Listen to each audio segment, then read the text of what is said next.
Looks like we're ready to start. So I'd like to welcome everyone to the 5th Annual Kamal Salibi Memorial Lecture. Over the years, the annual lecture has become an occasion of happy remembrance of the late Professor Kamal Salibi. And this has been a wonderful occasion to celebrate scholarship on the history of our region. And of course, for many of us, an occasion to remember with fondness Professor Salibi's numerous wide-ranging contributions, scholarly contributions, as well as his wit and hospitality, and of course his congeniality and perhaps even more importantly, his conviviality. I've been asked by my colleague, Professor Abdurrahim Abu Hussein, who ordinarily would be standing here delivering these remarks, to open tonight's lecture on an occasion that unfortunately has taken on the hue of great sorrow, on an occasion rather than happy remembrance. It was only on Saturday evening that there occurred the passing of Professor Abu Hussein's son, Kamal, and Professor Salibi's namesake. Thus, it is for that reason that Abdurrahim asked me to extend to you his apologies for not being here tonight. One cannot help but note the poignancy of tonight's gathering as we remember both Kamals, Kamal Abu Hussein and Jiddu Kamal Salibi. I'd also take this opportunity to announce that the family will receive condolences in the AUB Alumni Club in Hamra on Wednesday and Thursday afternoon. In spite of these painful circumstances, I have to say also that I'm personally gratified to be able to introduce this year's speaker, Professor Benjamin Fortna. I've known Ben since our days. Actually, the days can be counted in decades, I realized. Writing our dissertations in the University of Chicago Library. And as I recall, there were a group of 4 or 5 of us who on a daily basis were fueled by shared coffee breaks and rewarded by end-of-the-week beers, which I think is a convivial spirit that Kamal Salibi certainly would have appreciated, and no doubt also Kamal Abu Hussein. After graduating from Chicago, Professor Fortna taught at the School of Oriental and African Studies at the University of London, and he's now a professor at the University of Arizona and director of the School of Middle Eastern and North African Studies. He is well known, I won't recount the titles of books, but he's well known for books on the history of Ottoman education and childhood in the late Ottoman Empire. With his most recent book, however, I'm happy to say that Ben has broken the bounds of the Ottoman classroom and the norms of childhood, and this I think is something that his historical subject seems to have been successful at also. Tonight we're fortunate to hear more about Ashraf Bey, an Ottoman insurgent and special agent. Ben's talk tonight is entitled Between Country and Nation, the Life of an Ottoman Special Operations Officer at Empire's End. Ben, thanks for being here tonight. Thanks for sharing with Kamal Salibi's convivial spirit, and welcome to AUB.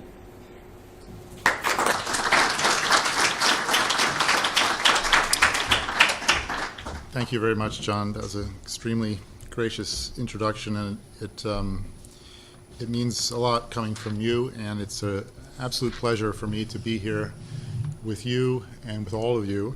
Many of whom I've known for a long time. It's a great pleasure to see you here. It's an honor to be here, both for this occasion and to be back in Beirut and to be here for this particular occasion. It's, of course, a bittersweet occasion, as John has said, and our thoughts are very much with Professor Abu Hussein this evening. I'll be speaking about one person's experience this evening of the transition from the world of empires to that of nation states.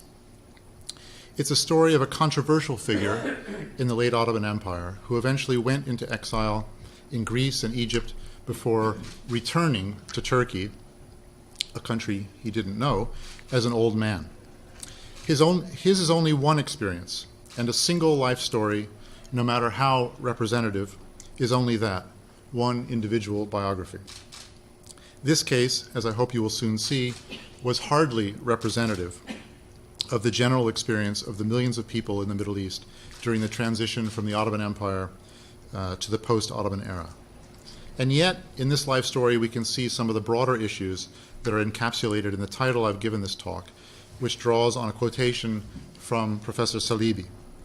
In his A House of Many Mansions, he wrote, "To create a country is one thing, to create a nationality is another." And I think I have that, perhaps. No, I don't. Yes, I have that there on the screen. Nationalism and the nationalist history writing that provided much of its ideological justification have encouraged us to believe that the nation was the natural, indeed the inevitable, and unquestionably positive result that followed on from imperial demise. The experience of imperial subjects often tells a rather different story. The individual whose life I'll be turning to now provides one example of alternative narratives that have emerged to challenge the way we understand this transitional period. And as Professor Salibi's words made clear, this is far from a straightforward process. A few years ago, I found myself on the western coast of Turkey on the trail of what I hoped would be a promising set of private papers, collection of private papers. This trip had been set in motion by a set of unexpected circumstances involving a death in the family of a university friend, which led to reestablishing contact with their neighbors, whom I had met only briefly more than 25 years before, at a time when the history of the late Ottoman Empire or the Turkish Republic was not remotely, as it has now become, a part of my life. As I approached a once familiar hill overlooking the Aegean Sea, where I had been a guest in the mid-1980s, I discovered that the neighborhood was now almost completely unrecognizable. They'll come back on, right? Yeah. Concrete apartment buildings had claimed many of the old olive groves on the lower slopes of the hill. Beyond them lay the object of my trip, a trunk containing papers that had remained largely undisturbed since the 1960s, and that promised to shed new light on the turbulent period before, during, and after World War I. Specifically, the chest contained the papers of a man known variously as Kuşçubaşızade Eşref, Kuşçubaşı Eşref, İzmirli Eşref, or Eşref Sencer, who turned out to be the grandfather of the friends I had made more than 20 years before. And that's a picture of him, and that's a very brief outline of what I'll be trying to cover this evening. I didn't know it then, but the trunk would also reveal another name, his alias or nom de guerre that he used in the field, but we'll come to that presently. I had heard of Eşref, as I'll be calling him here for brevity's sake, for his name appears from time to time in accounts of this turbulent period, over a decade of almost constant warfare that brought an unedifying end to over 600 years of the Ottoman Empire's existence, dramatically altering the map of the region and affecting the lives of millions, often in devastating ways. But I couldn't say that I knew terribly much about him. The more I looked into his story in preparation for my visit, however, the more intrigued I became. Intrigued and, to be honest, somewhat apprehensive. My curiosity was piqued because Eşref had been involved in many of the key events of the tumultuous final years of the empire. The opposition movement to Sultan Abdülhamid II in the first decade of the 20th century, the coming to power of the activist Committee of Union and Progress, or the Unionists, or the Young Turks, in the revolution of 1908, the Italian-Ottoman War in Libya, 1911-1912, the Balkan Wars of 1912-1913, the Great War itself, and the conflict known in Turkey as the national struggle that ended with the establishment of the Turkish Republic in 1923. Another source for my trepidation was the somewhat curious afterlife that Eşref has on the internet, and you can see here his posthumous Twitter feed.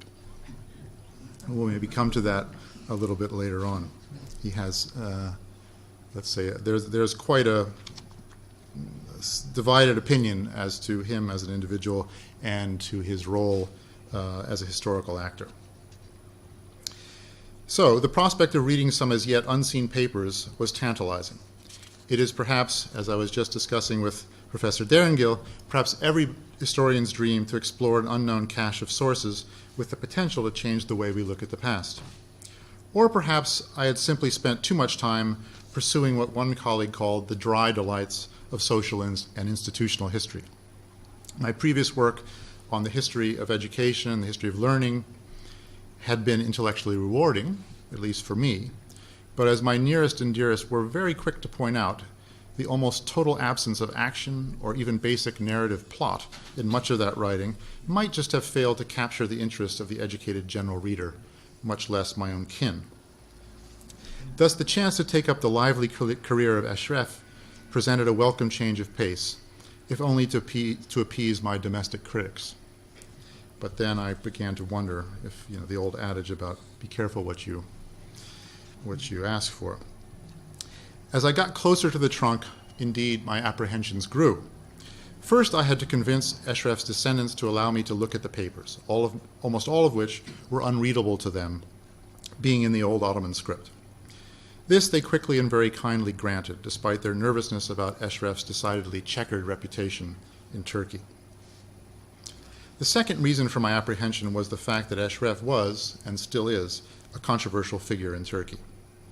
Indeed, an entire lecture could easily be devoted to the various claims and counterclaims that continue to surround him, the most exaggerated of which naturally blossom on the internet, where, for example, one finds him both accused of being a traitor to the nation, but also lauded as, quote, the world's greatest spy. The reason for such hyperbole was Ashraf's intimate involvement with a secret group of especially committed military officers known as the Special Organization, the Teşkilat-i Mahsusa in Turkish, which was established by Enver Pasha, the most important Ottoman military figure of the last decade of the empire's history, as his own force spéciale. The Special Organization was a loose-knit and far-flung paramilitary force dedicated to intelligence gathering, propaganda, and what we would call today special operations. It is infamous for its role in carrying out a number of dirty deeds for the Committee of Union and Progress, including political assassinations, the suppression of non-Muslim groups, and most controversially, the campaign to eliminate large sections of the empire's Armenian population during World War I. Although I hasten to say that I have found no evidence linking Ashraf to the Armenian genocide. But he was part of the organization that took a very active role in it. The organization brought together a diverse group of agents, often referring to themselves as self-sacrificing officers, fedai zabitan in Turkish, from across the Ottoman lands and beyond, whose common objective was to keep the empire intact at all costs. When, as Ashraf put it, their world collapsed around them at the end of World War I, these men reacted in different ways. Many took the nationalist side in the fighting that led to the establishment of the Republic and went on to prominent careers in Turkey. But a significant number broke with the nationalists and were either purged, killed, or forced to leave the country. Ashraf initially fought with the national forces, but fell out with the leadership coalescing around Mustafa Kamal, the future Atatürk, in 1920, and switched sides along with a number of Ottoman officers of Circassian descent. The anti-nationalists or royalists were effectively fighting under the aegis of the occupying Greek army. Given the almost monopolistic control of the Kemalist version over the writing of Turkish history for long periods, however much its grip has begun to loosen in recent years, Ashraf was routinely referred to as a traitor to the nation, Vatan Haini, as the state and its historians attempted to control the definition of what the nation was and who was in it and who was outside of it. His name thus appears on the first of three lists to which I'll be referring this evening, that of the 150, the Yüzelilikler in Turkish. And this roster emerged from the negotiations that produced the 1923 Treaty of Lausanne, that, after much backroom dealing and seemingly interminable delays, ended the state of war between the Ottoman Empire and its adversaries and recognized the independence of the Turkish Republic. The 150 individuals declared persona non grata and banned from the new state were a disparate group. The names included Ottoman palace functionaries, members of the cabinet who served under Allied occupation after the war, those who signed the Treaty of Sèvres, which, if implemented, would have accepted the Allied plans for the dismemberment of what was left of the empire, various officials and journalists, and relevant here, two large groups of Circassians, one of which included Cherkes Ethem, and his brothers, along with Ashraf and his brother Selim Sami, also known as Haji Sami. Ashraf and Selim appear as numbers 60 and 61 on this infamous and rather peculiar list. Ashraf's papers were thus potentially quite exciting, but not without the prospect of controversy.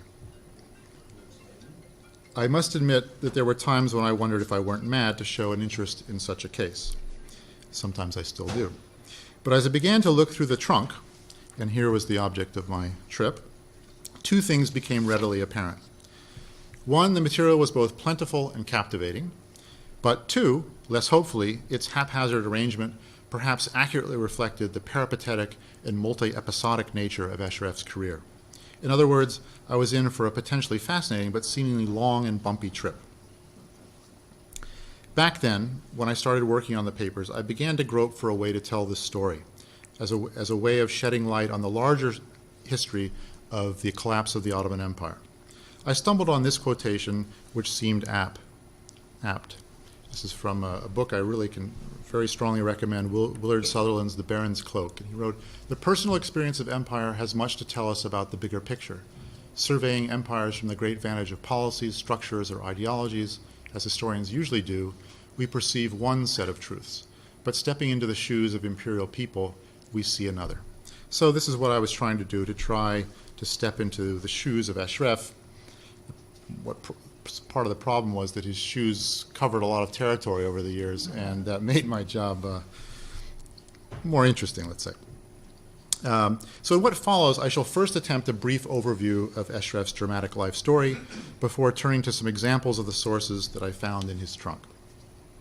I'll conclude by indicating how this material, when analyzed with other relevant sources, sheds light on this critical passage of history.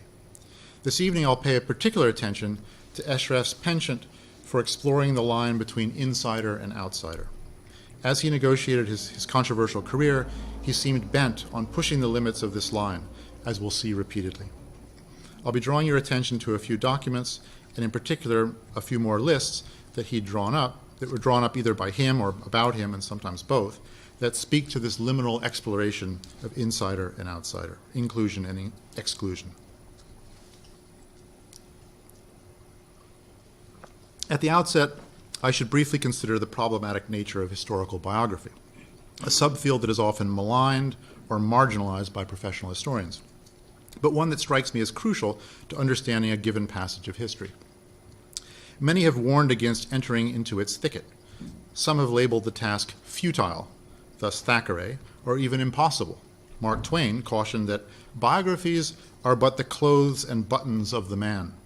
The biography of the man himself cannot be written. Thomas Carlyle's view is even more daunting.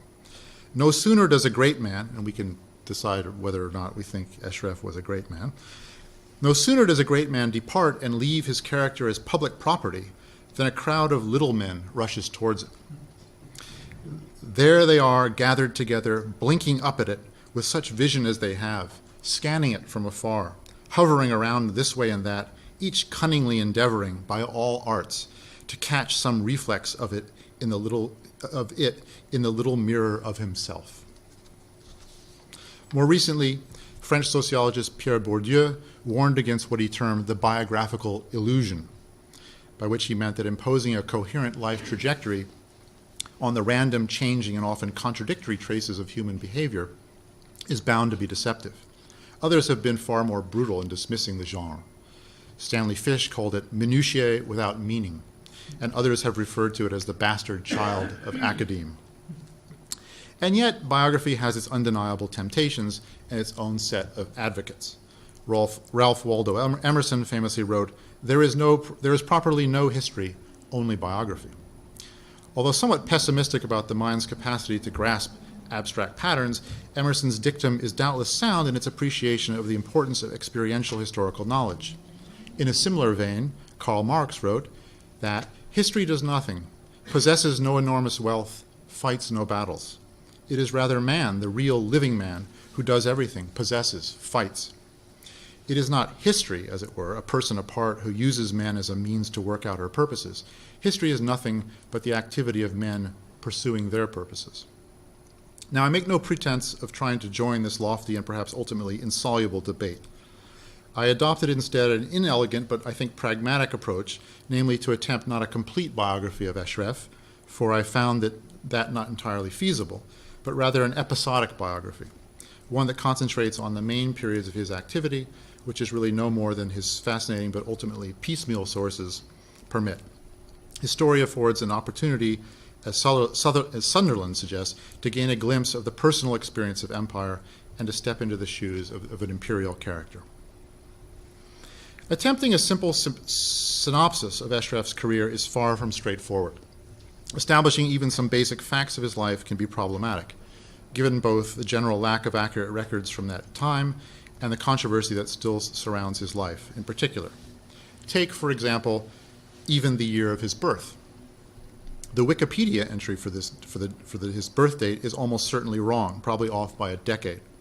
Another good reason not to rely too firmly on this almost too convenient source. A further problem is the sheer geographical range of his movements and the almost dizzyingly peripatetic nature of his activities. Made them very difficult to record, much less verify. His life story is one that stubbornly resists summarization. But the following represents my best effort. It's a story inscribed across the length and breadth of the Ottoman lands and beyond that by the end of the 19th century were still remarkably vast, despite considerable losses to the new nation-states and great power acquisitiveness. Ashraf was the eldest son of a Circassian immigrant to the Ottoman Empire named Mustafa Nuri and his wife Tevhide Hanım. Mustafa Nuri arrived in the Ottoman Empire as part of the Great Migration of North Caucasians, driven out by Russia's southward conquests in the second half of the 19th century. Unlike the great majority of the hundreds of thousands of Circassian refugees in Ottoman lands, and of course the many hundred thousands who didn't even make it that far, Mustafa Nuri seems to have had a relatively privileged status. His family traced their ancestry back to the Seljuk Sultan Ahmed Sanjar, hence the name Sanjar that Ashraf would later take for himself in the Republic, who ruled most of Iran in the 12th century. Through a family connection, Mustafa Nuri secured a position in the Ottoman palace and soon rose to the top of the Falconers' Corps, hence the name Kuşçubaşı or Chief Falconer. Ashraf was born in 1883 in Istanbul. He attended local primary school in Beşiktaş near Yıldız Palace, where his father worked, and then the special class for sons of palace officials at the Kuleli Military College. There he had the first of what proved to be many brushes with officialdom. He was instrumental in a fight among the students, a kind of pitched battle serious enough to see him banished internally to Edirne, Adrianople. He later was allowed to return to the capital and to enroll in the military academy, Harbiye Mektebi, the key institution for aspiring officers, but seems not to have completed his studies there, one of many aspects of his life that are still somewhat disputed. On leaving the academy, he was assigned to a cavalry unit in Macedonia, the increasingly violent region that served as a crucible for Ottoman officers of his generation. It was in Macedonia that they cut their operational and political teeth, where they fought against and began to emulate the ethnically driven armed gang activity initiated by Bulgarian, Greek, Serb, and Macedonian fighters. For reasons not altogether clear, but probably reflecting the increasing suspicion in palace circles of growing opposition to Sultan Abdulhamid II, Ashraf and his brother Sami, together with their father, incurred another stint of internal exile, this time to Arabia.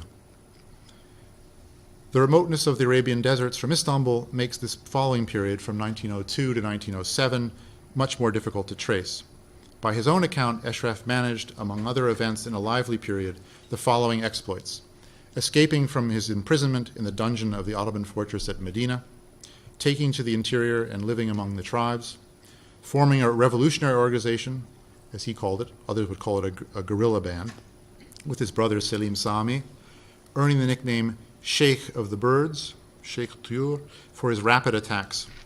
And this is what he looked like then.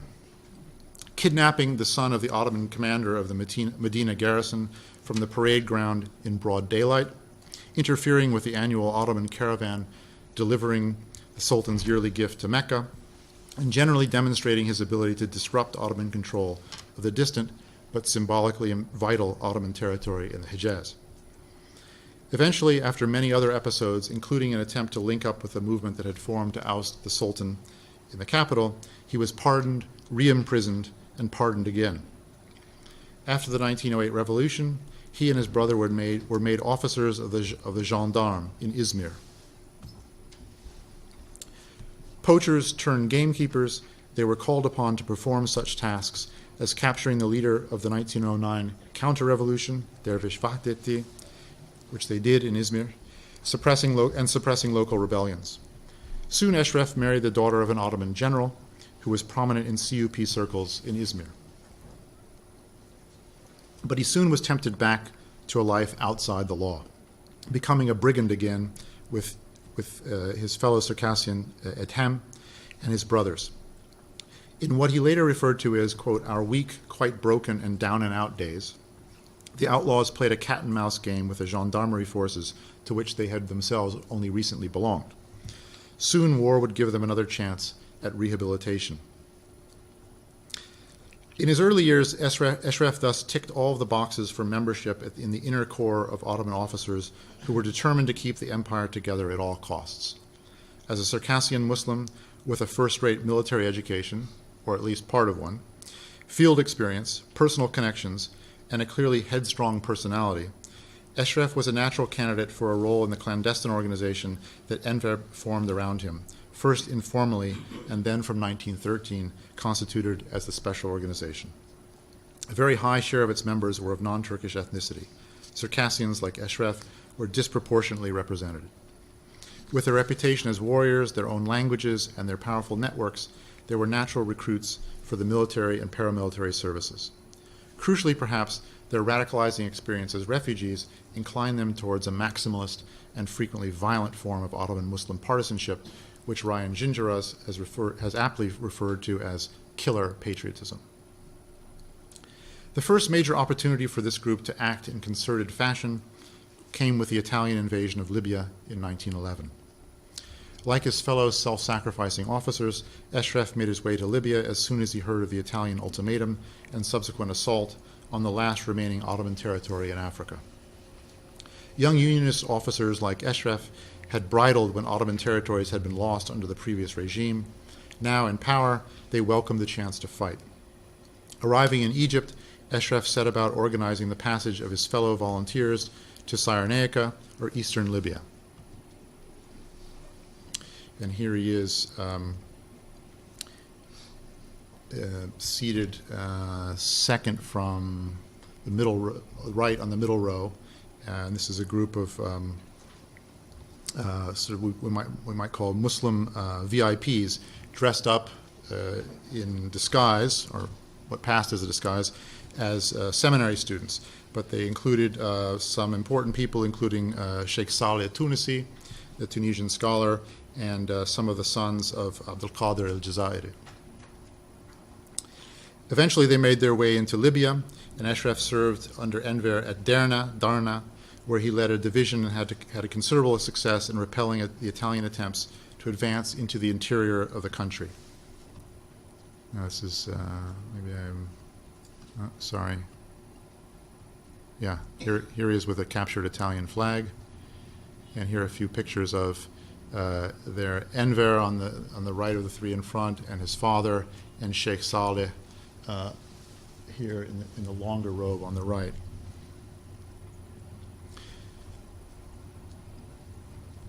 The Italian army expected an easy conquest, but found the Ottoman Senussi resistance extremely stiff, suffering heavy losses and eventually being forced to replace their general and revise their strategy. Whether the initial success of the Ottoman-Senussi cooperation would have been maintained can never be known, because almost all of the Ottoman officers were recalled from Libya in 1912 to face the much more serious threat to Istanbul represented by the first of the Balkan Wars. The empire's western neighbors temporarily suppressed their mutual antagonisms and formed an alliance to drive the Ottomans from their remaining European territory. Eshref followed Enver back to the Balkans and saw action in both the First and Second Balkan Wars, especially brutal conflicts that saw the deliberate use of terror against the civilian population, what we refer to today as ethnic cleansing, especially the Muslims. Ashraf was with Enver during the recapture of the former Ottoman capital of Edirne, Adrianople, from the Bulgarians in July of 1913. Going further on the offensive, he commanded a unit that went behind enemy lines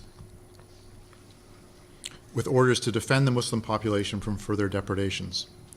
He was thus among the key officers who, in the late summer and autumn of 1913, founded the short-lived independent government of Western Thrace, which lasted less than 2 months before the Istanbul government negotiated it out of existence, much to the frustration of Ashraf and his fellow committed officers.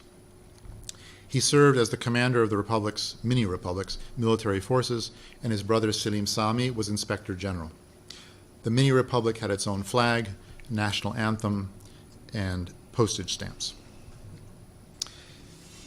Ashraf claims that he designed the flag. After the Balkan Wars, he intended to retire from military life. His first wife had died as a result of complications arising from the birth of their son. He soon remarried to a fellow Circassian named Pervin. The newlyweds planned to modernize their family farms, but these plans were soon disrupted by the larger conflict that increasingly loomed over their lives. Even before the Ottomans entered the Great War, Enver Pasha called on Ashraf to take on a variety of missions, including traveling to various European capitals to make contact with the Indian revolutionary movement in order to coordinate tactics in case of a war with Britain, training as an airplane spotter for reconnaissance flights, and sailing for India en route to Central Asia in order to secure alliances that would be useful in the coming war. Ashraf was on board a ship heading to Bombay, in a rather jaunty pose as he struck on deck, when the war was declared.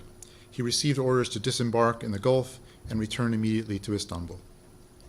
His previous experience in Arabia ensured that he would be sent to the Arab provinces, and his wartime years were spent on various missions there, including the first and second attempts to surprise the British in Egypt by crossing the Sinai Desert and attacking the Suez Canal, meeting with tribal leaders in Arabia to keep them on the Ottoman side.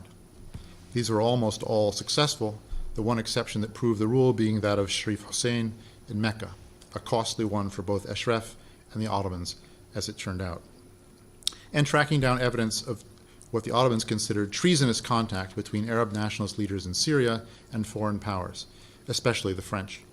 This included breaking into the abandoned French consulate here in Beirut to secure the evidence that led to numerous, if controversial, convictions, including, infamously, several executions overseen by Jamal Pasha, the CUP heavyweight and wartime governor of Syria.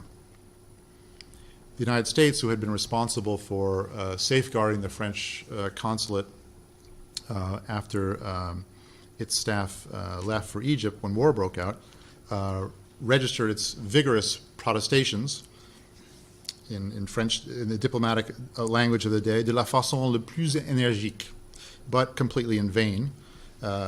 And this breach of diplomatic protocol went unchallenged.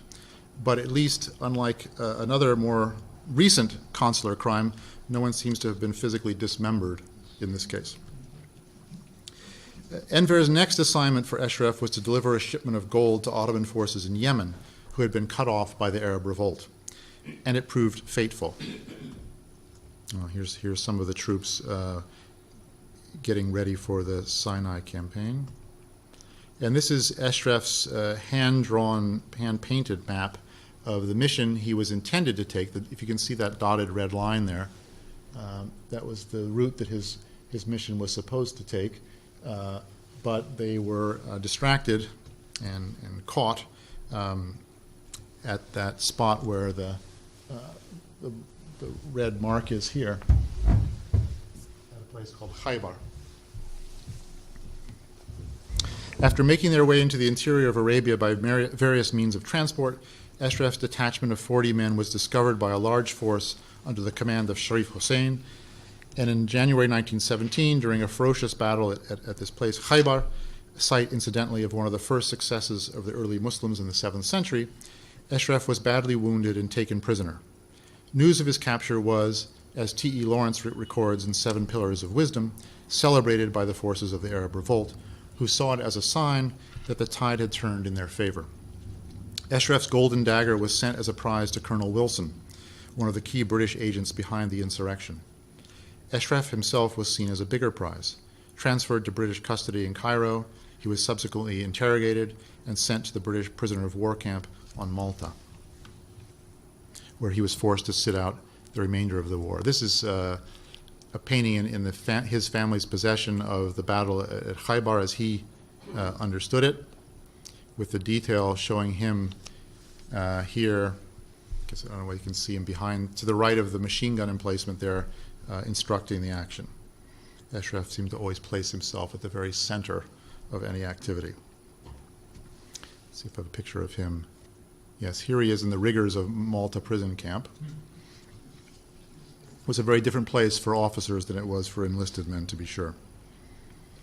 Released from Malta in 1920, he returned to Istanbul to find the scene dramatically changed. Enver and the other top CUP officers had been spirited away after the armistice, and Allied forces occupied the capital, thus compromising the Ottoman government in the eyes of a growing number of the population, a situation that had become even more difficult when Greece invaded Western Anatolia in 1919, of course, at the Allies' invitation. Ashraf slipped out of Allied control, literally jumping ship onto the Istanbul quayside, and like many special organization officers, joined the so-called national struggle, serving as a commander in the region of Adapazarı, east of the Gulf of Izmit. Here he seems to have alienated the wealthy landlords by extracting funds to support the campaign and failed to suppress an anti-nationalist uprising, a failure that severely damaged his relations with Mustafa Kemal and the growing, emerging Ankara government. At some point in late 1920, amidst what was tantamount to a civil war in which ethnicity played an increasingly important role, Ashraf, like his fellow Circassian Cherkess, Ethem, broke with Ankara and went over to the loyalist side. He was instrumental in forming a revolutionary organization, the Anatolian Revolutionary Committee, they called themselves, with Ethem, that tried unsuccessfully to challenge the nationalist movement, possibly with the aim of restoring Enver, whom the Kemalists refused to allow to re-enter the country. When the Republic was proclaimed in 1923, Ashraf was thus, as previously mentioned, declared persona non grata and banned. Any possibility of reconciliation with Ankara was dashed by the fact that his brother Selim Sami, who had fought with Enver against the Soviets in Central Asia and was with Enver when he died in what's today Tajikistan, and briefly continued the Basmaji rebellion after Enver's death, and their younger brother Ahmet, died in 1927 after landing on the Turkish coastline in an apparent effort to infiltrate the country with the purpose of assassinating the future Ataturk. Ashraf was not to return to Turkey and to his family until the 1950s, having stubbornly refused a pardon offered in 1936 on the grounds that he had committed no crime from which to be exonerated. He spent his long years of exile in Greece, particularly Crete, and then Egypt, writing, exploring, and painting. He returned to Turkey in the 1950s after the change of government, and he died in Izmir in 1964.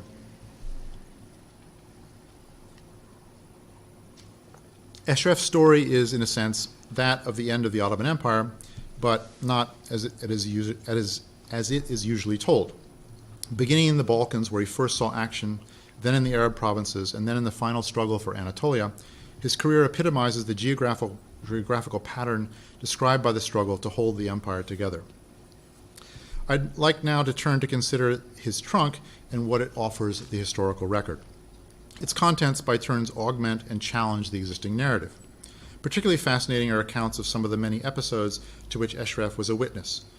These offer a unique perspective and some remarkable details that add considerably to our knowledge of the period. But his papers are fragmentary, offering fascinating but partial insights into particular episodes of his eventful career. They are thus, sadly, not a substitute for his lost memoir. This multi-volume work was to be called My Reports to History, Tarihe Benden Haberler. Again, in the title, he places himself right there at the center of history. My Reports to History. The manuscript of this work, which he had begun writing as a prisoner in Malta, there. So I skipped over an image. That's of the national movement before Ethem, who's there next to Mustafa Kemal. Mustafa Kemal in the white cloak, and Ethem, the taller figure, to Mustafa Kemal's left, our right, was Ethem, with whom Ashraf walked out on the national movement. But here he is later on working on his memoirs in Malta. And he expanded it subsequently over many years, both in exile and back in Izmir. It apparently, however, burned in the Istanbul house fire, claimed by some to have been arson, of the popular historian and journalist Cemal Kutay in 1987. Kutay was Ashraf's literary executor of a sort, and Ashraf had sent him his magnum opus, apparently without retaining anything close to a complete copy. Before the fire, Kutay used the memoirs extensively, but his complete lack of referencing makes these nearly unusable for any careful historian. Nevertheless, several pieces of Ashraf's writings survive. The memoirs of his Yemen mission were edited and published in Turkish and English editions. The English version is entitled The Turkish Battle at Khaybar. One of the editors of that volume, Philip Stoddard, drew on some of Ashraf's writings and interviewed him in the early 1960s for his Princeton University dissertation on the special organization and its activities in the Arab lands. Ashraf also published a 32-page account of his legal dispute with the Turkish government over the confiscation of his property at Salibi, near Manisa. The long title of this pamphlet, which might be translated as An Ongoing Story of Bitter Oppression in Contravention of the Law, of Common Sense, and of Claims to be a State of Laws, aptly describes his sense of having suffered injustice despite his many services to the nation. It also contains some brief biographical information, a detailed description of his former property, and a blistering criticism of bureaucratic incompetence and venality, as he saw it. The unpublished papers contained in his chest are a mixture of the personal and the historically relevant. First of all, the trunk contains not only the writings, but also many photographs, newspaper clippings, maps, telegrams, letters, and lists. Lots of lists of various kinds. Lists of dates and events and lists of his fellow fighters on different campaigns, as well as a variety of miscellaneous memorabilia, including, for example, his medical chart drawn up by a German doctor in Libya in 1911, and, somewhat poignantly, his 1950s Egyptian gun license. Here was a former outlaw who every year during his exile in Egypt went dutifully and registered his handgun with the local authorities. Sort of like Tony Soprano going to register for jury duty or something like this. It's a very kind of interesting document. All of which are invaluable in conjuring up his day-to-day experiences. Unwrapping one particular bundle proved most arresting. Out poured a collection of stamps and seals, mostly in Bulgarian, from the period when he was involved in operations in Western Thrace. This little packet, which I saw before I was able to see any of the documents in the trunk, only exaggerated what Arlette Farge has called the allure of the archive.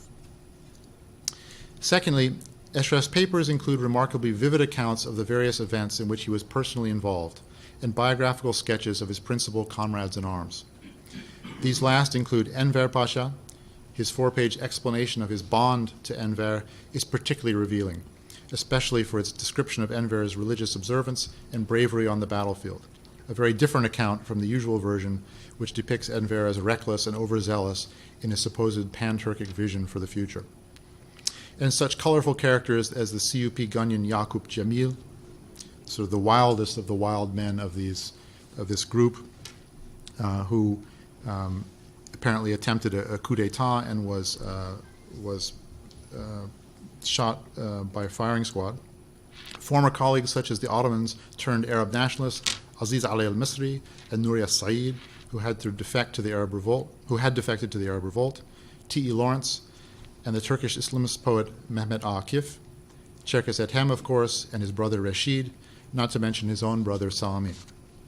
Altogether, they provide heretofore unknown details of these intriguing personalities, many of whom, like Ashraf himself, seem to be swimming against the historical current, destined as they were for major controversies of one kind or another. Like Ashraf, they were all characters for whom the empire-to-nation transition was problematic, to put it mildly. His trunk contains a number of documents from each of the major phases in his career and the empire's demise. Given time constraints, you'll be glad to know I've selected only a very few to share with you this evening. One from Libya and two, I think, from World War I. The first document from the Libyan period is not really so important in terms of its content, but it's rather more important, I think, in terms of the signatures that appear underneath the text. It's a request for pay from a Libyan soldier. It consists of a few lines in Arabic at the top written to Enver by a Libyan fighter requesting back pay for him and his comrades. As commander-in-chief, Enver passed the request along to Mustafa Kamal, so we can see three signatures here. Enver here, Mustafa Kamal in red, and Ashraf here below in the lower left-hand corner. As commander-in-chief, Ashraf passed it to Mustafa Kamal as commander of the Derne front, who passed it to Ashraf as commander of the division at Hassa, to the south of Derne. Ashraf ordered the paymaster to pay the men in arrears. Again, it's not earth-shattering detail. But the document reveals the operational structure of the Ottoman side of the Tripolitanian War. Ashraf also had a nice photograph that he took of Enver's tent headquarters, and reflects the close cooperation of three men whose life trajectories would diverge dramatically in the years ahead. Their signatures also reveal a healthy sense of their own importance, a not inconsiderable factor in the internal politics among the Ottoman military elite. Turning to World War I, Ashraf's papers also offer important detail about the Ottoman side of the conflict. Ashraf was involved in Ottoman efforts to carry out a clandestine attack, as we've noted, on the Suez Canal in early 1915. His papers from the Canal campaign yield a trove of information about the strategic situation in the Sinai and in Egypt. He preserved copies of the reports he sent to Suleiman Askeri, whose photograph I just skipped over, I think, who was the head of the special organization in Istanbul. And these shed considerable light on the less well-known Ottoman side of the conflict. This campaign was only partially successful. This is Ashraf's hand-drawn map of his part of the Canal campaign, and he placed himself, of course, smack in the middle of the operations, and you can see the boats gliding along the Suez Canal in the background. It's quite an interesting little document, especially because he places himself right there in the middle of all the activity on the Ottoman side of the canal. This campaign was only partially successful, of course. Ottoman forces were briefly able to cross the canal, but were unable to hold their position. Nevertheless, the Ottoman offensive obliged the British to maintain large numbers of troops in Egypt that were badly needed elsewhere, both in the European theater and at Gallipoli. The cache of telegrams Ashraf both received and sent before, during, and after this campaign, often using his not-so-secretive nom de guerre, Ebu Feridun — Feridun was the name of his son — afford a fascinating view of life on the front lines during World War I, as by turns Ashraf organized, cajoled, pleaded, and fumed at colleagues both above and below him in the chain of command. He was particularly incensed about his, whenever he was deprived of telegrams. He seemed to be, like we are with email, kind of addicted to a constant form of communications, both for his military comrades and also with his family members back home. Ultimately, Ashraf's papers are perhaps more important for what they reveal about the mentality and the worldview of the self-sacrificing officers. In that connection, I'll turn now to another of the many lists that Ashraf compiled. This is not the 150 of those who are banned, but rather one he labeled Ashere-i Mubashere, the 10 who are promised the glad tidings of paradise, a calque on the Arabic term al-Ashar al-Mubashara. And this I almost missed this is from one of his many, many voluminous notebooks, and it's this lower right-hand corner list that I'm referring to. There's a greater detail. This is hardly a well-known term in the late Ottoman context. As far as I'm aware, the only scholarly work that mentions its existence is that of my former SOAS colleague, the late Naim Turfan. In fact, the phrase is a calque on an Arabic term, as I said, given in Islamic tradition to the group close to the Prophet Muhammad, signifying the 10 companions to whom he gave the glad tidings of paradise. All of them were present at the Battle of Badr in the year 624 CE, the first major military test of the early Muslim community. The connection between these late Ottoman figures and the first Muslims may not be as far-fetched as it first appears. Although these men were all intimately involved with the CUP, which is often associated with radical secularism, even atheism, the movement was a very broad one, and there's considerable evidence to suggest that Ashraf was closely aligned with the more religiously informed Ottoman Muslim activists, such as Mehmet Akif, whom we've noted, and also Said Nursi. And of course, Enver Pasha himself, who was known for his piety, or at least his reputation. He had a reputation for piety. Ashraf had spent time traveling through Arabia with Mehmet Akif during World War I, and they corresponded considerably in their years of exile. And earlier, when Ashraf was a child, Said Nursi had been a guest of his family in Istanbul. The list is equally relevant as a statement of Ashraf's self-identification. As a key member, he modestly places himself at the top of the list, of the core group of activist military officers who exemplify an extreme version of what Eric Zürcher has aptly termed Muslim nationalism. Officers, assassins, and what we would refer today as the heaviest of the heavies. The men on this list consider themselves fedais, those willing to sacrifice themselves for the Ottoman cause, a venture with distinctly religious overtones. Like the special organization, at least half of the group were Circassians, which is significant in that the most salient aspect of their identity was as fellow Muslims and not as Turks. All were close to Enver. Their political and personal loyalties doubtless explain the fact that the 10 reacted in very different ways to the advent of the Republic and the consolidation of power around Mustafa Kemal. Disregarding the two who were already dead, Süleyman Askeri took his own life after failing to stop the British advance in Iraq in 1915, and Yaqub Jamil, as previously noted, perhaps the most infamous of all of them, was put to death by an Ottoman court-martial for having tried to lead a coup against the CUP the following year. Beyond those, we can see that the rest diverge.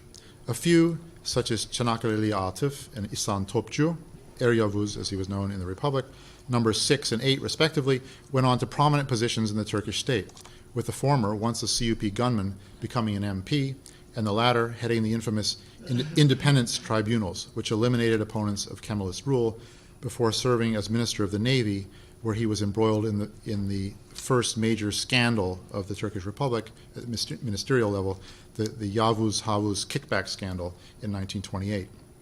During the trial, one of his co-defendants was Sapancalı Hakkı, number 5 on Ashraf's list, demonstrating the persistence of the personal connections well into the Republican period. Most of the remaining members of the list, however, resisted the new regime, in some cases violently. Abdülkadir Antepli was captured while trying to flee the country for Greece in 1926 and hanged. As we've already seen, Selim Sami died in an apparent attempt to assassinate the future Ataturk the following year. Happily, Ashraf's papers do not always reflect such weighty matters. Family correspondence also reveals both tenderness and the banality of domestic life. In some ways, the most exciting source in the trunk, for me at least, was the memoir of Ashraf's second wife, Pervin. In it, she recounts the crucial period from the early days of their marriage in 1914 to the eve of his parting of the ways with Ankara in 1920. Her memoir represents a highly unusual female perspective on the heavily male world of battles and special operations. Pervin vividly documents the trials and tribulations of a woman whose husband disappeared for months and then years at a time, while she raised both his son, whom she adopted, and their 2 daughters in difficult circumstances. She thus shared the plight of countless women across the empire and indeed on all sides of the conflict. But her account goes well beyond the domestic realm. The combination of her position and her articulate prose create a vivid account of life during wartime. Among the many fascinating insights, she lays the blame for the falling out between Ashraf and Mustafa Kemal on what she refers to as the parasites surrounding the latter, who were keen to exploit any potential misunderstanding during the increasingly tense phase of the national struggle. She also says that the quarrel arose when Ashraf declined Mustafa Kemal's invitation to serve as a representative for Manisa in the Grand National Assembly at Ankara, thus provoking the suspicion of Kemal and his men. The abiding impression of Pervin's memoir is one of personal suffering caused by Eshref's extended absences, compounded by what she saw as the historical injustice mistakenly perpetrated on her husband and her family, in her view. Her narrative complicates the question of victim and perpetrator in this era of mounting grievances and score settling. All told, Eshref's story lends itself to a combination of biographical and historical analysis that add to our understanding of this period of warfare and upheaval in the following ways. On one level, they offer rare insights into life at the sharp end of this particularly eventful phase of history. In Eshref, we gain the perspective of an insider, one close to Enver, whose historiographical treatment has frequently been denigrated by the dominant Kemalist perspective. He shared his patron's vision for the empire and fought fiercely but in vain to implement it. Similarly, his papers help us understand the perspective of the substantial numbers of military officers who eventually broke with Mustafa Kemal and thus became outcasts, exiled, or ignored. Eshref's story thus can add to the belated but no less necessary reappraisal of this controversial era, moving away from the official history so heavily influenced by Mustafa Kemal and the desiderata of the state he founded. On the other side of the coin, we can also appreciate the threat that the self-sacrificing officers and their ethnically constructed and heavily armed networks. And that was Yaqub Jamil. Sorry, these are some things. Here are some of the Circassian fighters on whom, from whom Eshref drew when he was recruiting his own forces. You can see if you were forming a state, you might not want them on the outside. The civil war that resulted thus becomes much more understandable. His experience also underscores a problem with the history of the transition from empire to nation-state, namely the assumption that it was somehow natural and inevitable, even for those fighters in the name of the Ottoman Empire and Islam, the famous Ottoman twins of state and religion, Dinu Devlet, to transfer their loyalties automatically to the new Turkish national state. The combination of radical secularism and the sharp turn towards Turkish nationalism left many Ottoman Muslims of Albanian, Circassian, and Kurdish descent in an awkward position, to say nothing, of course, of the non-Muslims. Political and ideological consolidation under Mustafa Kemal, together with a shift from communal to national, in Turkish the word milli, usually translated as national, sometimes disingenuously was used to conflate two fundamentally different meanings, one referring to the empire's Muslims and the other only to its Turks. And this led to a number of important defections that are usually overlooked or explained away in the standard recounting of this passage of history. His story also affords a highly unusual glimpse into the clandestine side of the Ottoman operations in this period. In the absence of a proper history of the special organization, his papers provide invaluable insights into Ottoman activities, which are generally little understood and sometimes even scoffed at by Western historians. Eshref's materials reveal that Ottoman wartime tactics could be quite effective against overwhelmingly superior adversaries. They thus may be able to supplement existing scholarship on wartime intelligence and tactics that, while excellent in many cases, the recent book by Polly Mose is a good example, are overwhelmingly devoted to telling the Allied side of the story. Also, Eshref's itineraries tell us a lot about mobility. First, in ways impossible only a few decades earlier, Eshref's movements relied heavily on relatively recent technological arrivals. He traveled by train, steamship, motor car, and even airplane. He was a fanatical devotee of the telegraph, once engaging vehemently with regular army command over his insistence for constant telegraphic communication, as I mentioned, even when in the wastes of the Sinai Desert, for example. He had a telegraph office installed in his house in Salibi in Anatolia, ensuring that both personal and Teshkilati Mahsusa communications reached him and his family when most were far less connected. Secondly, his story is one shaped by human mobility. The son of refugees from the Caucasus, he also recruited heavily for the special organization, often touring the countryside in the South Marmara to handpick his fighting men, people like this. Eshref's case thus amplifies Reshat Kasaba's important point in his book A Movable Empire, that transhumance continued to be highly important to the end of the empire, but it was given special fillip by the seemingly insatiable military demands of the last decade. Another insight, and I'm drawing towards an end, I hasten to add, to be gained from his material is the persistently powerful combination of imperial identification, ethnicity, the use of force, and personal networks, particularly personal networks. Eshref's writings show that despite the massive strides taken to modernize the Ottoman state over the course of the long 19th century, the empire still depended on ethnic, familial, and personal relationships remarkably similar to those operating in previous centuries. His papers allow us to reconstruct the network of patronage and service linking Enver at the top with Eshref and his fellow self-sacrificing officers just below, and then below them, in turn, a much larger pool of fighting and operational men on whom they could draw. Loyalty, common experience, especially on the battlefield, ethnicity, and in some cases family connections were crucial ingredients in this highly personalized matrix. And we're fortunate to have in our field two very good recent books on this, one by Layla Parsons and one, of course, by Mike Province, who's right here, on these kinds of networks and the way they persist over time. Personal networks rely, of course, on personalities, and it is Eshref's force of personality that comes through quite strongly at times, both anecdotally and in his writings. In that regard, I would like to refer to one final list, one that sheds some light on the way Eshref regarded himself in the light of history.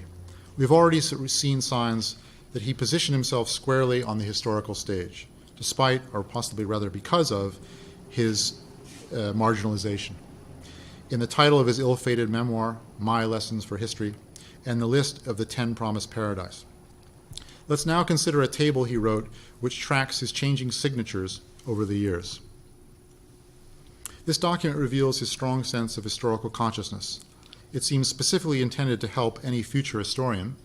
Carlyle's Little Men comes to mind, sadly, who might, and he must have thought, would certainly come along. In the text, he indicates that he has written this document in order to remove any supposition or doubt over the signatures he affixed to the documents he wrote during the historical days of his life. But it also raises a curious irony. How could it be that someone so self-consciously interested in his place in the historical record as to compose this guide for posterity could write a multiple-volume memoir that failed to see the light of day? How could this one-time insider fail to force his way into the historical mainstream? These are but a few of the many unsolved riddles presented by the case of Eshref and his trunk, a reminder perhaps of both the enduring and the fleeting nature of history, of both its heavy hand and its often mercurial and elusive character. The case of an individual who is perhaps overly comfortable in the Ottoman imperial world, but distinctly out of place when the imperial milieu gave way to the national. His story points to some of the many difficulties usually swept under the historiographical carpet, involved in creating a nation out of the remains of an empire, difficulties to which Professor Salibi alluded many years ago. Thank you.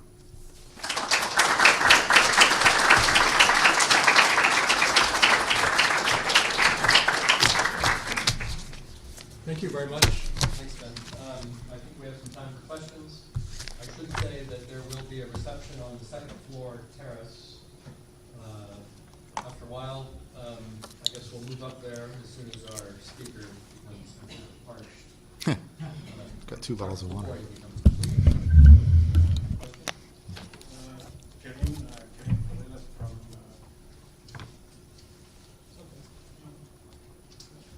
Karim from Lebanon Leader Society. Wasn't any evidence or no... Sorry, Lebanese what society? Lebanon Readers Society. Readers Society, thank you. Was it any evidence or notes written by Enver that regards the Turkish cultural shift from the use of Arabic letters to Latin? From Enver or from Eshref? From Eshref. Yes. Well, indirectly. It's a good question. You can see, for example, in this chart, he included the signatures from the Latin. But actually, and some of his materials he wrote in later years in Latin letters. But usually they are much harder to read because he did not learn to write the Latin letters as a child. And as he learned them late in life, predictably, they're not as well written as his Ottoman hand. Was he critical of this shift? He doesn't, as far as I remember, he never specifically criticizes the shift. Others did. But he often didn't comment on larger sort of social cultural phenomena.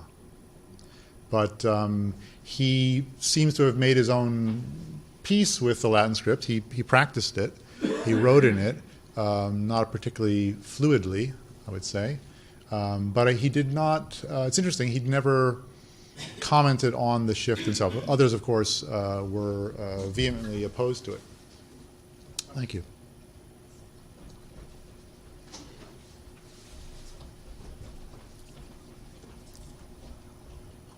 Thank you so much. That was a really fascinating trip through an amazing trunk of evidence. First question is, you said that you had no evidence that he was part of the Armenian genocide. What did your study of this material tell you about what might have happened during that time period by those who might have been a part of that event, if you will? And secondly, as a historian, what happened to the trunk, and what then do you feel is, as a scholar, as a historian, is your handing off of this trunk? Where does it go next, and what becomes of this material? Okay. Thank you. Thank you very much. Yeah, as I said, Eshref, because he was in a way considered an Ottoman Arabist because of experience in the Arab lands, he was tasked with operations in the Arab lands during the war. There's an interesting note that when he was interrogated by the British in Malta, or in Cairo before being sent to Malta, there's a kind of chilling comment that he makes about the genocide. They're trying to, they're interrogating potential war criminals at that point. That's what the British are doing, the French, after they've occupied Istanbul. And they keep trying to press him on his particular role, and he says something to the effect of, I wasn't personally involved, but if I had been, it would have been a very thorough operation. So he, that I think that speaks for itself. But of course, many of his colleagues were involved with the events of the genocide, but it's interesting. I mean, I've discussed this often with Armenian scholars, some of whom assume that the special organization was created just for, or specifically for, eliminating the Armenian population. In my view, that's not the case. It was a much wider organization. It was operating in North Africa. It was operating in Iran during the war. It was a multifaceted and kind of elusive organization. But naturally, from an Armenian perspective, it is seen as one of the most heinous agents of the genocide. As for the trunk itself, it's still in the family's possession. And we've been in discussions about the possibility of it being donated to a university, so that university library, so that it A, can be properly taken care of, and B, is accessible to other researchers. Because now I find myself in a somewhat strange position where I've used the material, but no one can check. No one can use the scholarly method and say, well, okay, this guy says this. I've looked at the material. That's what I believe. Pardon? We believe. Thank you, Sydney. Not everybody will be that generous. So I hope it will be made available. We're hoping, things are kind of delicate at the moment. We're hoping that a major university in the U.S. will take it on, and that it will be properly looked after. Because these materials, many of which are not acid-free paper, they can be in jeopardy. But I'm involved a little bit in those discussions, but it's not really in my control. Thank you. Hi, Selim Deringel, LAU. I wanted to ask you actually something we talked about before you began the talk. Maybe we should share that with the audience. You know how he puts himself right in the middle of the action in Suez, draws maps, drawings, whatever. But in the memoirs of the chap on the far left here, Ali Fuat Erdan, who was Jamal's number 2 in the Syrian campaign, while Jamal was here and during the Suez campaign, there's not a word about this guy, nothing. And we did talk about this. Would you care to share that with the audience, please? Thank you very much, Tim. That's a really interesting point. I think there are a couple things that are important to remember there. And they're important both for the historical period we're talking about and for the subsequent historiography of people like this and these events. So, on a number of occasions when I was, doing this research and trying to bring myself up to speed with late Ottoman military history, something I'd not really studied before, or not in great depth, I was in touch with colleagues, and a lot of the military historians are extremely dismissive of people like this, and I think they in a way pick up the attitude of Ottoman officers in the regular chain of command at the time, who were equally dismissive, if not more emphatically dismissive, of people like this. Right? These are Ashraf and his cohort are outside the lines of outside the structure of military control and command. So it often meant that these guys would appeal over the heads of their ostensible superiors to people like Enver or Jamal or CUP, connected people. Again, the mafia parallels maybe not completely inappropriate in some cases, to get them out of trouble.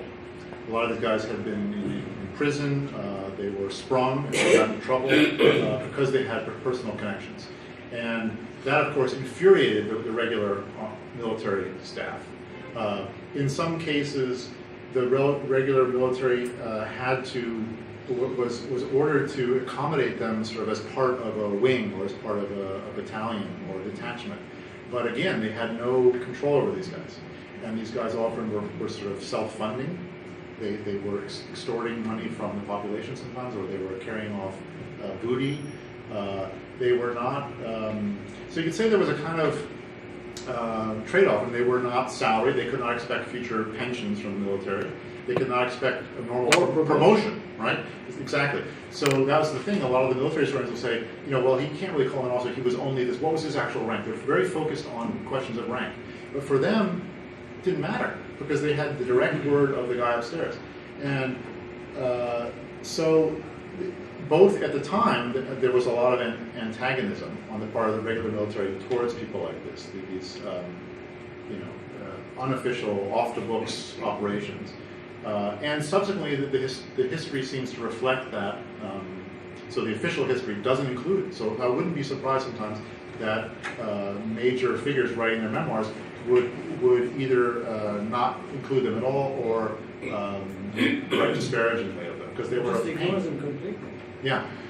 I mean, for them, I think they were sort of they were also kind of a bit of a nightmare. That comes across very clearly in the whole Western Thrace episode, where not only the Ottoman military but also the Ottoman foreign ministry don't want to deal with these people. They're a liability, and okay, you could say that they by holding onto this territory, they gave the Ottomans a slight bargaining chip in the negotiations. But once that was cashed, they wanted them out of the picture. So the British consular sources are quick to pick up on whether these people are actually wearing uniforms or not, and sometimes they dress as uniforms. They dress in the uniforms of the Ottoman army so that they can not be claimed to being rogue. But sometimes they discard. They make sure they're not wearing military uniforms so that so the Ottoman Empire can have sort of plausible deniability about it. But it's a really interesting dynamic, and one that I think has a really fascinating, and I haven't seen anyone really write about it in the historiographical context, so if you would, that would be great. Mike? Michael Provence of the University of California. I had the pleasure of reading the book, so I have a kind of I remember all kinds of details, so forgive me if I'm too much in the details, but I think actually you sort of address this, because my question really is, do states in these moments of crisis, and not just the Ottoman state, but states generally, I mean, can we generalize and say that these kind of patriotic criminality is something that's absolutely indispensable and then obsolete, in a slightly different time. Mm-hmm. And he's yesterday's man. I mean, is that an embarrassment, disreputable, and expunged from the history? I mean, is this kind of sort of? Thanks, Mike. I think that's a really good point. I think that's part of it. I mean, it's not if he continued to play ball, if he accepted the invitation to be part of the Ankara government, like many of these people, he may have gone on to a career of note and possibly wealth in the Turkish Republic. He didn't play ball, but I think there is in some of the lamenting quality of his writing, patchy though it is, and his wife's writing, they touch on this sort of, we were used, we were thrown out. No one recognizes the sacrifices we made for the good of the nation. So that, I mean, that's part of it. And I think, yes, the states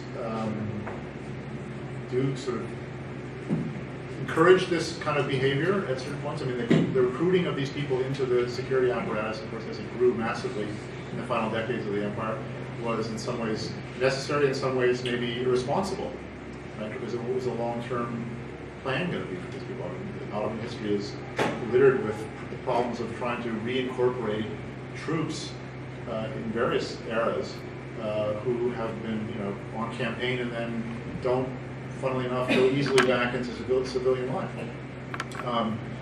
But I think, when the empire was in such crisis at the empire, no one was really thinking that. Well, they were thinking about survival. They were thinking about, subduing their many enemies as they saw it all around. And I think it's crucial here that, in some ways, Enver Niazi, the other sort of key fighters from the Macedonian period, they really learned from their opponents, the gang, the Chetes of Macedonia, and that's what they were trying to do. I mean, of course, there was a degree of necessity about it because they didn't have the money, they didn't have the manpower to fight a conventional war against the Italians or against anybody else. So they were really hoping that this what we now call asymmetrical warfare would be successful. And it seems like there was evidence that it could be. They seem to perhaps have taken the conclusion that it would always be successful. I mean, Suleiman Askeri is sent to organize the tribes of Iraq against the British Army. I mean, it's okay. They had the Ottoman military. The regular forces had some remarkable successes in the Mesopotamian campaign, as you know. But what he was really trying to do was impossible, I think. And so he was despairing, and he took his own life.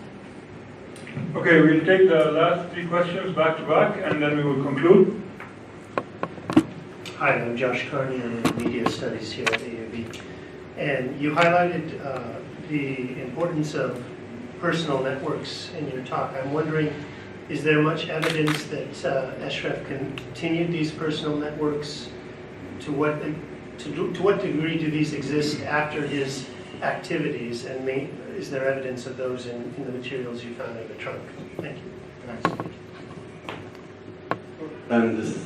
My question is simple. I happen to be married to a Circassian woman in Turkey, and so I sort of had to hang out with a lot of Circassians.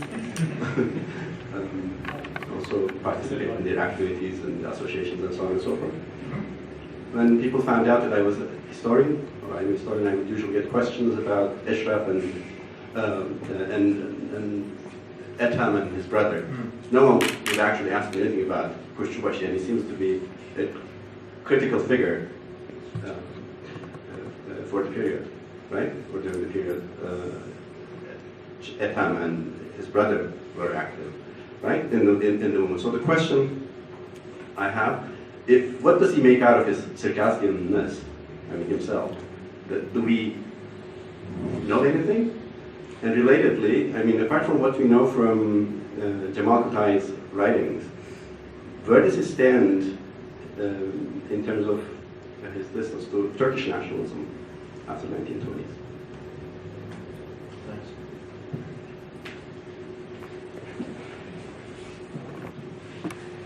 Thanks. My name is Megan Tribble. I'm a grad student here at AUB. Two questions. First is, can you comment a bit more, you touched on it in terms of historiography, can you comment a bit more on the relationship between historical studies and intelligence figures? Is that a modern problem, or is that something that is sort of universal in different areas, where if you want to do a historical analysis of someone who lived in the intelligence clandestine war world, did you get the sense that perhaps the narrative that you were able to access, things could have been the entire opposite, just because of not only lack of historical sources, but also he was a spy, or he's a special operations.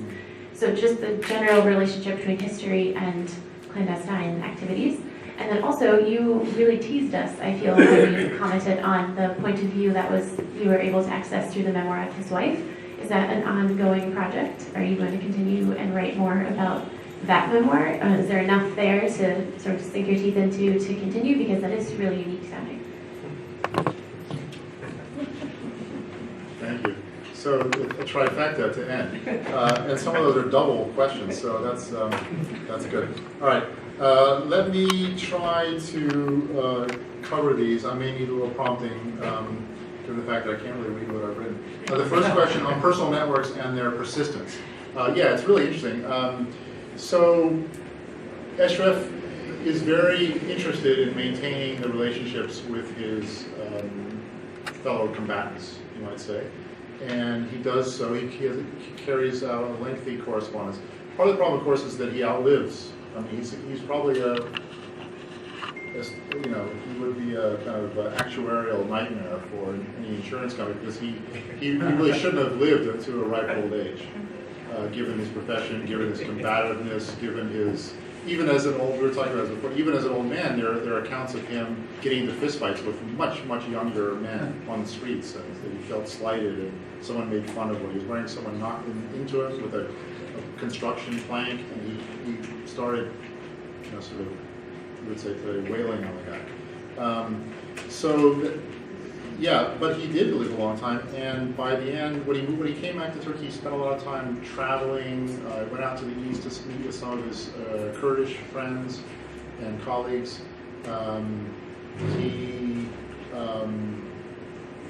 Often there's a lot in the correspondence of, do you have an address for so-and-so? Is anyone in touch with X?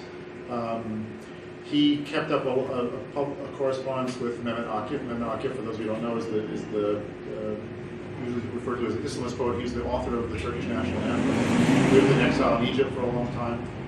He and Ashraf corresponded. Some of the Akif side of the correspondence has been published.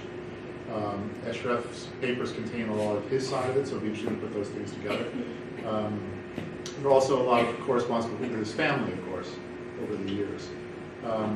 But so the networks were crucial, and they continued to the extent that the people were still alive, and that he had access to them in terms of being able to write letters to them. But yeah, one could carry on and study this for a long period of time. But thank you, good question. Okay, Circassianness, right?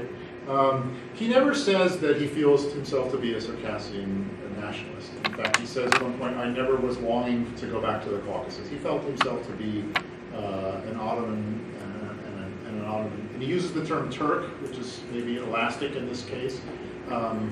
Interesting, when he's in exile, or when he's, when there's a Circassian Congress that's held in Izmir in, 1920? 20 or 21, yeah, okay. I have seen the ban on it. Right, and there's the whole correspondence. He has nothing to do with that.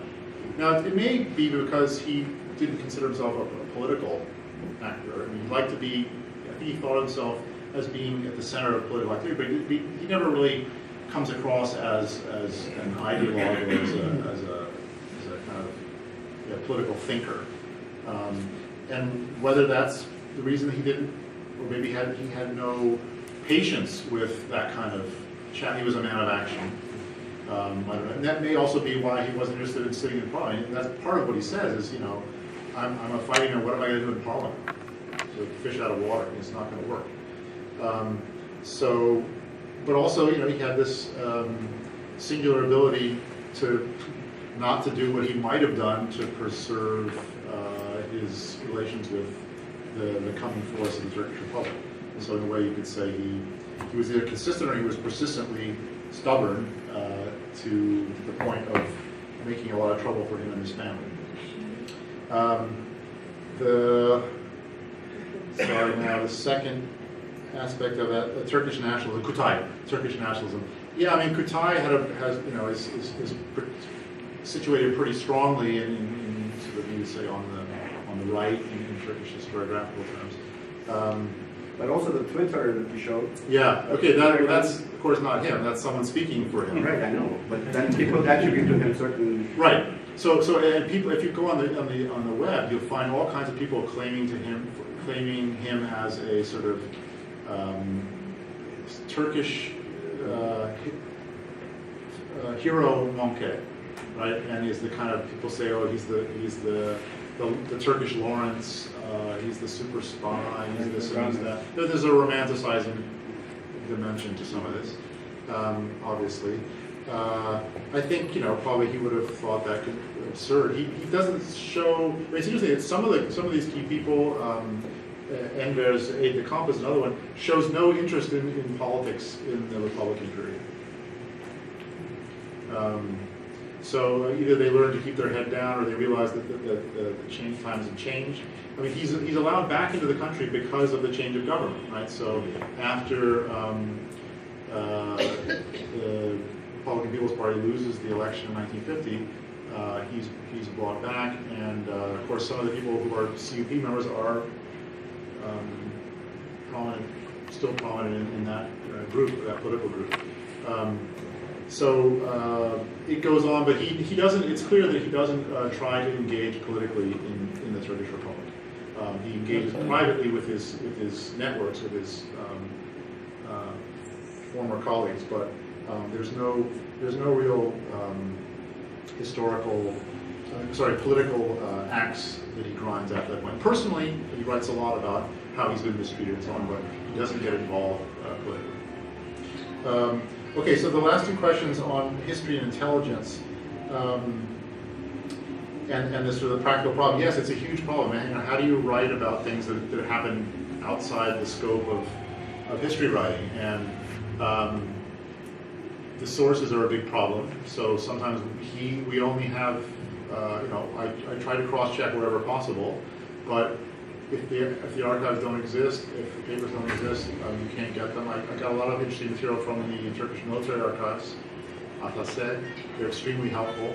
But for some campaigns, it's by definition not meant to leave a trail. At one point he says, on my way back from Libya, I had to go and carry out a sanctioned killing. But he didn't say who, so inevitably there are going to be areas that are just in the dark, and I think one has to do it. There are ways sometimes to if you get the archive at the center, then you can the correspondent. He preserved a whole sheaf of telegrams in the run up to the Sinai campaign. So there are a lot of there are reports that are coming to him, sometimes on scraps of paper. Oh, we saw a British ship today. It had this kind of guns on deck. This is activity was spotted. A spotter plane was seen overhead. So you can kind of get some sense of what they understood, what they were hiding, what they wanted to try to find out from the opposite side. But inevitably, it's very patchy. And the last question. Okay, that's the first time I've ever been called a tease in a lecture. But thank you. You're right in a way. I am working on Pervin's memoir, because I think it's really interesting. It's not very long. It's about sort of 3,500 words. I'm sorting out a few problems, I hope now with the manuscript. But I hope to eventually to publish that. And it's fascinating, especially because of who she was and the fact that she was a woman who observed at close hand a lot of this stuff. And also her voice is really interesting because in the beginning of her narrative, she takes the role of a very kind of typical female from the period, you might say. She refers to herself as her husband's wife. She refers to herself as her father's daughter. And then she goes on, and eventually she develops a much more critical tone to the point by the end of the narrative. She's extremely critical of her husband, and she's extremely critical of the people around Mustafa Kamal, the ones she called, I referred to earlier as parasites, who poisoned what she saw as essentially a sound, solid friendship between two former comrades who had served together, as we saw in Libya, but had the atmosphere ruined by these self-serving, how do you translate, opportunists, thank you. Opportunists who used, in her view, Ashraf as someone to denigrate in order to curry favor with the regime. If you read between the lines, it seems like she's really very angry with Ismet, who was crucial for this whole thing. Okay. Thank you very much. Thank you very much. Can you join us on the first floor for the cocktail reception, please?